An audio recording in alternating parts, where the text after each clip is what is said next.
प्यारे बच्चों, आज हम निर्गुण काव्य धारा के प्रतिनिधि कवि श्री कबीरदास द्वारा रचित शब्दों का अध्ययन करेंगे। पहले शब्द में कबीरदास जी ने ईश्वर की सर्वव्यापकता का वर्णन किया है।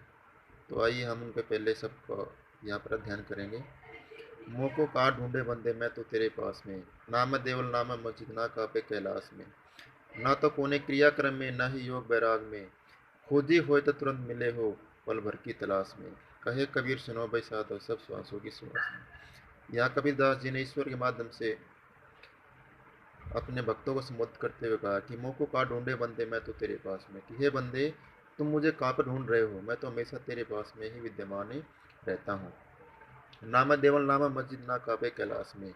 नहीं मैं किसी मंदिर में, न ही किसी मस्जिद में, और न ही कभी किसी काबे और कैलाश में वास करता हूँ। ना तो कोने क्रियाक्रम में, ना ही योग वैराग में। फिर आगे कवि कहते हैं कि मैं किसी प्रकार के क्रियाक्रम और न ही किसी प्रकार के योग और वैराग में वास करता हूँ। अर्थात यहाँ पर कबीरदास जी ने अलग अलग प्रकार के क्रियाकर्मों और योग वैराग का यहाँ पर खंडन किया है। अर्थात उनके माध्यम से उन्होंने यही समझाने का प्रयास किया कि ईश्वर को किसी प्रकार से किसी प्रकार के क्रियाक्रम और किसी प्रकार के योग और वैराग द्वारा प्राप्त नहीं किया जा सकता।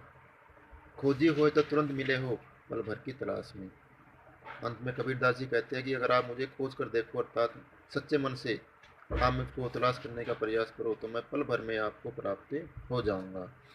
कहे कबीर सुनो भाई साधो, सब श्वासों की श्वास में। अंतिम पंक्ति में कबीरदास जी यही कहते हैं कि हे साधु जनों, जरा ध्यान से सुनो, मैं प्रत्येक श्वास की श्वास में वास करता हूँ। अर्थात ईश्वर जो है वह प्रत्येक प्राणी के श्वास में समा हुआ है। ईश्वर जो है वह घट घट व्याप्त है, वह सर्वव्यापक है।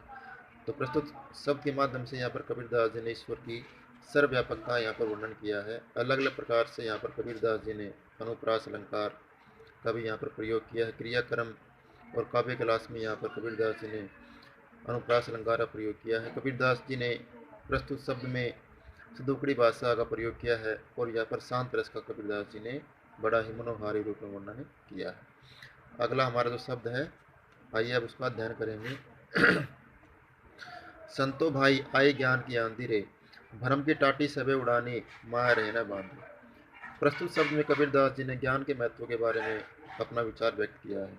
कबीरदास जी कहते हैं, संतो भाई आए ज्ञान की आंधी रे। कबीरदास जी कहते हैं कि हे संत भाइयों, अभी संसार में ज्ञान रूपी आंधी का आगमन हो गया है।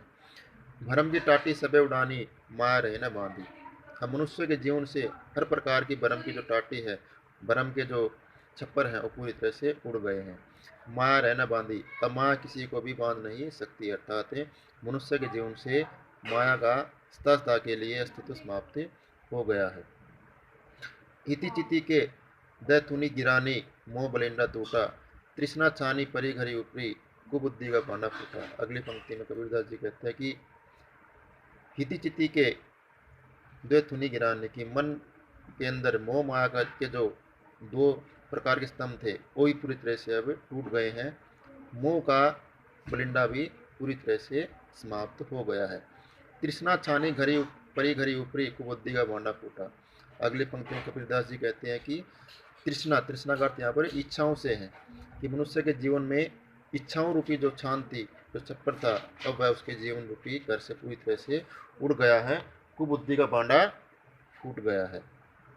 जोग जुगती करी संतो बांधी, निर्चु चवे न पानी, कूड़ कपट काया का निक्षा, हरि की गति जब जाने। अगली पंक्ति में कबीरदास जी कहते हैं कि संत लोगों ने बड़े ही योग के द्वारा, युक्ति के द्वारा इस मनुष्य के जीवन रूपी छप्पर का निर्माण किया था। अब इसमें से किसी प्रकार से कोई भी किसी प्रकार का मोह माया का जो पानी है, वो इस जीवन रूपी छत से नीचे नहीं चुभेगा। कूड़े कूड़ कपट काया का निक्षा, हरि की गति जब जानी। अंत में कबीरदास जी कहते हैं कि जो मनुष्य हरि की गति को जान लेता है, अर्थात हरि के स्वरूप को पहचान लेता है, उसके शरीर का हर प्रकार का कूड़ा कपट, अर्थात हर प्रकार की ईर्ष्या द्वेष कलह, हर प्रकार की बुरी प्रवृत्तियों का जो नाश है, उसकी काया से दूर हो जाता है। अर्थात अलग अलग प्रकार की बुरी प्रवृत्तियां उसके शरीर से निष्कासित हो जाती हैं। आंधी पीछे जो जल बूठा, प्रेम हरिजन बीना, कहे कबीर भान के प्रकटे, उदित भयातम कीना। अंतिम दो पंक्तियों के माध्यम से कबीरदास जी कहते हैं कि आंधी पीछे जो जल बूठा, कि ज्ञान की आंधी आने के उपरांत जो प्रेम रूपी बारिश हुई, प्रेम रूपी बारिश से अर्थात प्रेम रूपी वर्षा से हरि के जो भगत हैं वो पूरी तरह से भीग गए। कहे कबीर भान के प्रगटे उदित भया तम खीना। और अंतिम पंक्ति में कबीरदास जी ये कहते हैं कि ज्ञान के रूपी सूर्य के प्रकाश अर्थात ज्ञान रूपी सूर्य के उदय होने से अंधकार रूपी जो तम है अर्थात अंधकार रूपी जो तम की जो खान है वो पूरी तरह समाप्त हो गई है।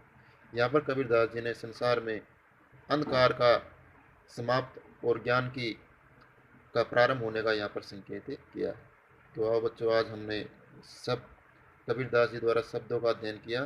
अंतिम जो शब्द है इन शब्दों में कबीरदास जी ने अलग अलग प्रकार से यहाँ पर भी अनुप्रास अलंकार, ज्ञान की आंधी में रूपक अलंकार, जोग जुक्ति और कूट कपट में यहाँ पर अनुप्रास अलंकार का प्रयोग किया है। अगर हम शब्दावली बात करें तो यहाँ पर कबीरदास जी ने तत्सम और तद्भव शब्दावली का प्रयोग किया है। शांत रस का यहाँ पर प्रयोग है।